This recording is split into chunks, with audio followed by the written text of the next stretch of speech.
할렐루야. 12월 22일 목요일 기청단 시작하겠습니다.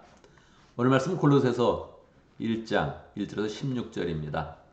우리가 매일 성경 본문을 따라서 계속 성경의 이런 본문을 왔다 갔다 하면서 이렇게 보고 있는데 참 좋은 것 같습니다. 이렇게 보니까 우리가 여러 군데를 이렇게 함께 이렇게 골고루 이렇게 볼 수 있는 것이죠. 골로새서는 사도 바울이 골로새 교회에 보낸 그런 편지입니다. 특징이 있다면 골로새 교회는 사도 바울이 개척한 그런 교회가 아닙니다. 대부분 바울 서신은 다 사도 바울이 개척을 했잖아요. 그래서 그 내용을 잘 알면서 그렇게 이제 교회 서신을 주는 것인데 골로새 교회는 사도 바울이 개척한 교회가 아니라 에바브라가 개척을 하고 아마 우리가 어제와 그제 봤던 그런 빌레몬이 함께 이제 목장을 세우면서 같이 교회를 개척을 한 것 같습니다. 제자가 세운 그런 교회, 우리로 치면 분가한 그런 목장이죠. 분가한 그런 목장을 향해서 어떤 마음을 갖고 있습니까? 더 애틋한 그런 마음도 갖고 또 그리스도의 그런 사랑 가운데 염려하는 그런 그 마음을 가지면서 사랑을 가지지 않습니까? 그런 마음으로 지금 사도 바울이 골로새 교회에 편지를 쓰고 있는 것입니다. 사도 바울에 대한 편지는 항상 비슷한 그런 패턴을 가지고 있습니다. 첫 번째는 인사하는 거죠. 누가 누구에게 편지한다 하면서 인사를 기본적으로 하는 것입니다. 인사하고 나서 항상 보면 감사의 그런 제목을 이야기합니다. 이거 우리 그런 삶과 우리 그런 대화와 우리 그 글 가운데 우리도 잘 배워야 되죠. 감사로 시작하는 거구나. 그래서 3절에 보면 우리는 여러분을 위하여 기도할 때에 항상 우리 주 그리스도의 하나님께 감사를 드립니다. 여러 그런 서신의 그런 형태에서 나오는데 이게 진심인 거예요. 늘 사도 바울이 교회를 위해서 기도를 하니까 기도를 여러 군데 하면서 이 골로새 교회를 위해서 기도를 하는 거죠. 근데 어떤 마음으로 기도하냐?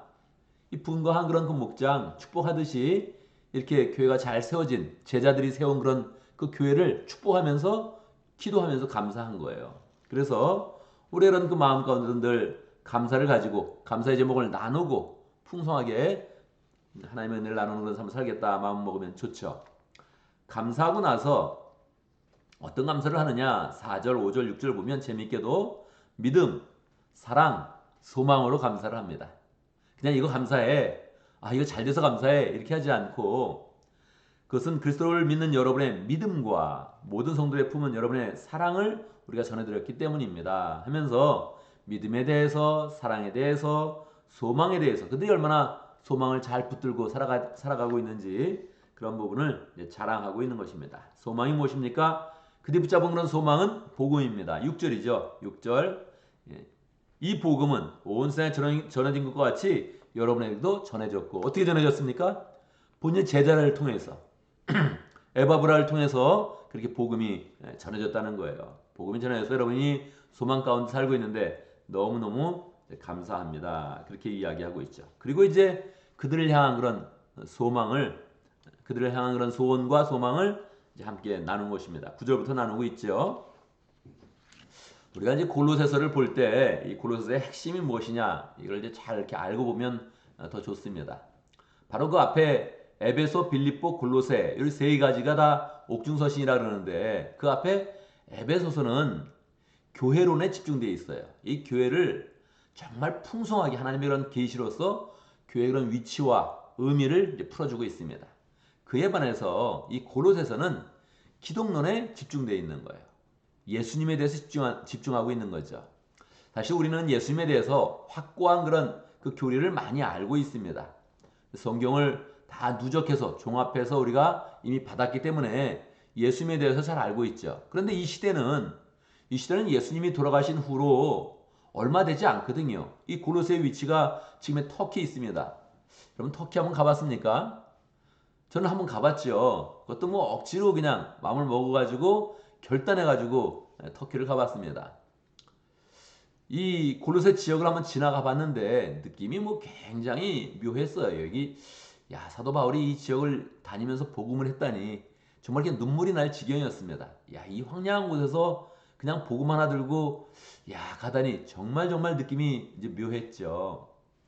거기에서 예수님이 돌아가신 후에 약 한 30년 정도 후 또는 20년 정도 후에 복음을 막 전할 때 그때 과연 사람들의 반응이 어떠했을까? 그때 예수님에 대해서 어떻게 알았을까? 당연히 많은 그런 논쟁이 있었을 것입니다. 우리는 뭐 여러 가지 논쟁과 종교 회의와 이 복음의 그런 그 종합된 그런 그 성경을 통해서 우리는 예수님에 대해서 이제 많이 알고 있는 거죠. 그런데 그 당시는 정말 예수님에 대해서 이 말 저 말이 많았거든요. 그러니까 그 예수님을 온전히 설명한다는 건 너무너무 중요했죠. 예수님을 잘 못 알면 어떻게 되는 것입니까? 그러면 믿음이 굳건해지지 않는 거죠. 믿음을 세워도 잘못되는 거죠. 그래서 예수님을 어떻게 보느냐에 따라서 이단들이 정말 정말 많이 나왔습니다. 그런데 지금까지도 그렇다는 거예요.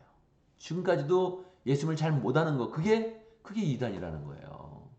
그래서 우리가 예수님을 얼마나 잘 정확히 이해하느냐, 이게 굉장히 중요한데 그걸 이 골로새서에서 정확히 예수님에 대해서 설명을 해주고 있는 거예요. 13절부터 잘 이야기해주고 있죠. 아버지께서 우리를 암흑의 권세에서 건져내시고 자기 사랑하는 아들의 나라로 옮기셨습니다. 할렐루야. 여러분, 이런 한마디가 굉장히 중요한 것입니다. 하나님이 우리를 구원하셨다. 그래서 하나님 나라로 인도하신다. 보통 이제 이게 기본적인 그런 문장인데 사도 바울은 여기서 약간 바꾼 거예요. 아버지께서, 하나님 아버지께서 우리를 암흑의 권세에서 건져내시고 자기의 사랑하는 아들의 나라로, 하나님의 나라인데 분명히 아들의 나라라고 그냥 바꾼 거예요. 예수님의 나라라는 거예요. 그러니까 하나님의 나라는 예수님의 나라입니다. 할렐루야. 이런 게 굉장히 중요한 거예요. 이 목적을 가지고 정확히 우리에게 그 의미를 설명해 주는 거예요. 우리가 믿는 예수님이 누구냐? 하나님 나라의 주인이시다. 그리고 더 설명해 주는 거죠. 우리는 그의 아들 안에서 구속고 제사함을 받았습니다. 할렐루야. 우리는 뭐 예수님을 통해서 제사함을 받는다. 이게 너무 확고한 교리로 이제 딱 정립이 돼서 이거를 뭐 이렇게 의심하는 그런 사람이 없습니다. 그런데 그 당시는 굉장히 어려웠던 개념이죠. 왜냐하면 터키와 이스라엘까지는 거리가 굉장히 많거든요. 거기까지 가려면 뭐 많은 그런 시간을 들여서 여행을 해야 됩니다. 그러니까 멀리 떨어진 곳에서 거기서 어떤 한 사람이 정치적인 그런 판결을 받아서 사형을 당했는데 그분이 나의 죄를 대신 지고 간 것이다. 이게 굉장히 어려운 거거든요. 그러니까 예수님을 통해서 죄사함을 받았다. 이런 그 교리를 확실히 붙잡으면서 또 머리로만 생각하는 것이 아니고 우리의 가슴으로 또 우리 이런 그 마음으로 그래, 내가 예수님을 통해서 죄사함을 받았지 하는 것을 이제 잘 가져야 되는 게 중요하죠.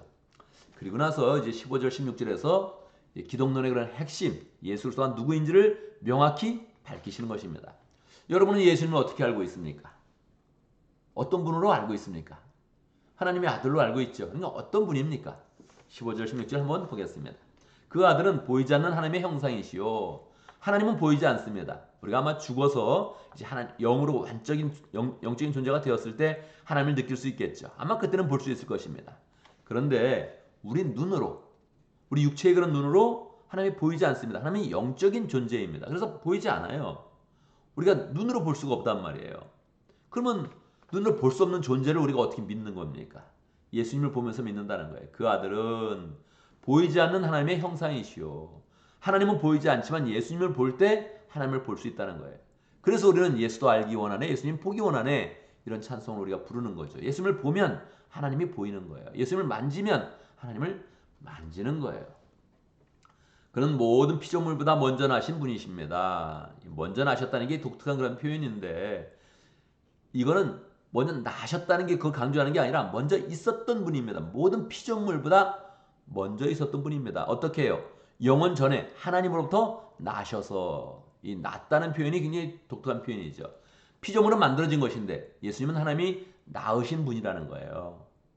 그게 이제 다른 거예요. 그 낳다는 게 어떤 의미가 있냐? 16절에서 정확히 표현하죠. 만물이 그의 안에서 창조되었습니다. 할렐루야. 이제 이걸 믿느냐? 이건 굉장히 중요한 부분이에요.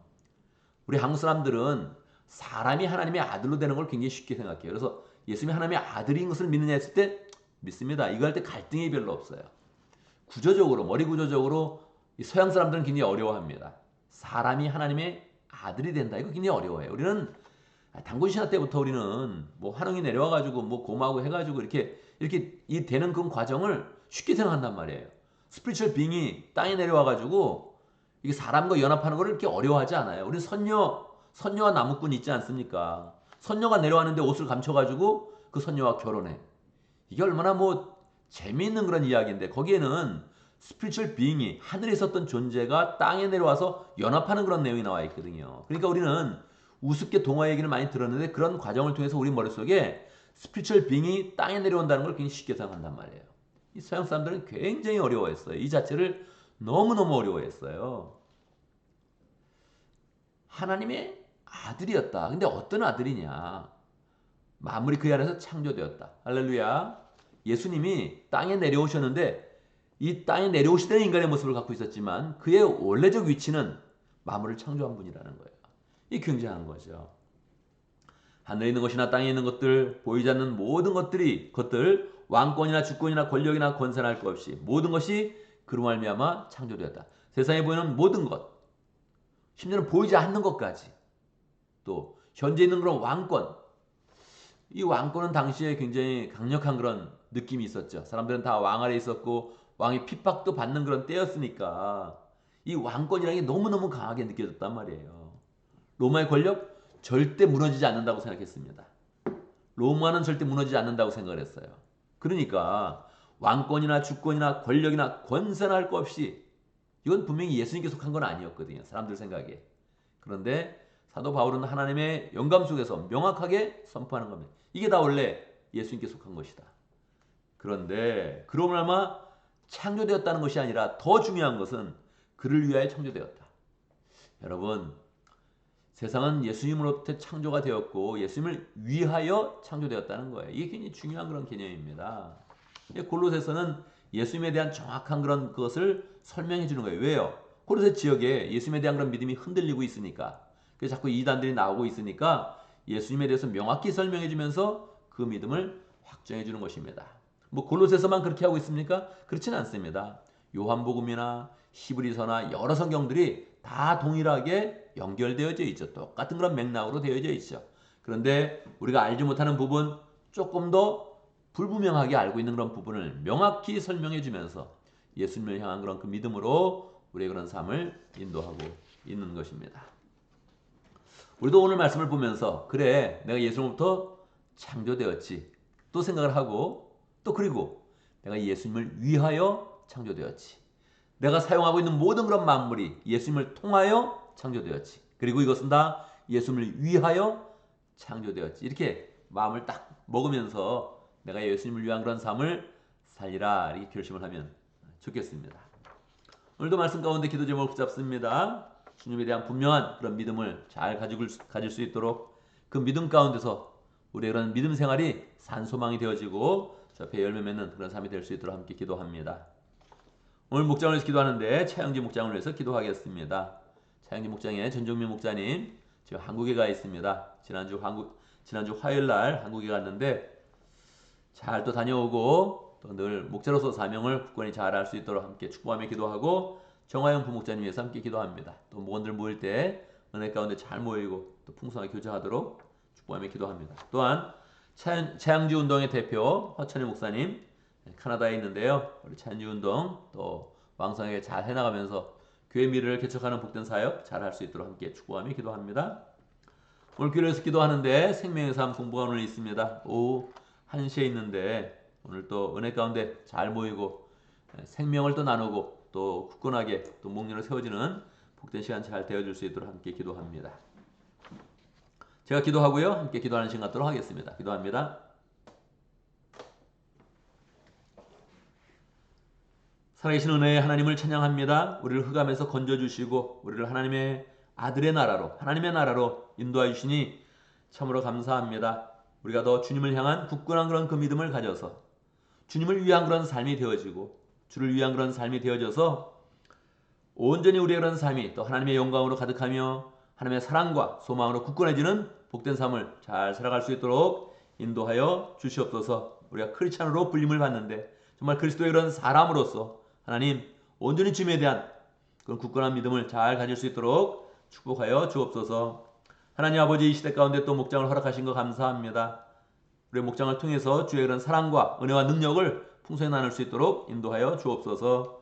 전종민 목자님 축복해 주시옵소서. 한국에 있습니다. 한국에 있을 때에도 주님을 향한 그런 열정과 믿음을 굳건히 가지며 목양 사역을 잘 할 수 있도록 축복하여 주옵소서. 정하영 부목자님 축복해 주시고 또 모두가 함께 모일 때마다 마음을 쓸 때마다 주의 은혜와 사랑이 나타날 수 있도록 축복하여 주옵소서. 허천의 목사님 교회 미래를 생각하며 차영지 운동을 시작하였는데 하나님 정말로 이 시대에 차세대 영적 지도자들이 필요합니다. 세대 영적 지도자들을 세우는 그런 모든 일들을 잘 감당할 수 있도록 축복하여 주옵소서. 하나님 아버지 우리 교회를 축복하여 주시고 우리 가운데 늘 생명의 운동이 풍성히 일어날 수 있도록 역사해 주옵소서. 오늘 생명의 상 공부를 합니다. 주님께서 생명의 상 공부를 할 때마다 영혼이 변화받으며 주의 복음에 이런 그 말씀으로 온전히 세워지는 복된 일이 될 수 있도록 축복하여 주옵소서. 주의 은혜 가운데 목요일 아침을 맞이했습니다. 주님이 주신 귀한 그런 날인데 하나님 오늘도 복되게 살아갈 수 있도록 인도하시고 최선을 다하여 살아가면서 주 안에서 믿음의 열매를 풍성히 맺는 복된 삶이 될 수 있도록 인도하여 주옵소서. 우리의 마음 가운데 가진 어리석은 생각들을 다 버리게 하여 주시고 미련한 그런 계획들을 다 버릴 수 있도록 역사하시고 우리의 그런 그 마음 가운데 주님이 주신 그런 소망을 굳건하게 품으며 사람들 만날 때마다 웃게 만들고 축복하며 하나님의 그런 축복을 나누는 복된 그런 교제 될 수 있도록 인도하여 주옵소서. 우리 하는 모든 일 가운데 주의 은혜와 총명이 충만하도록 역사하여 주옵소서. 예수님의 이름으로 기도드리옵나이다. 아멘.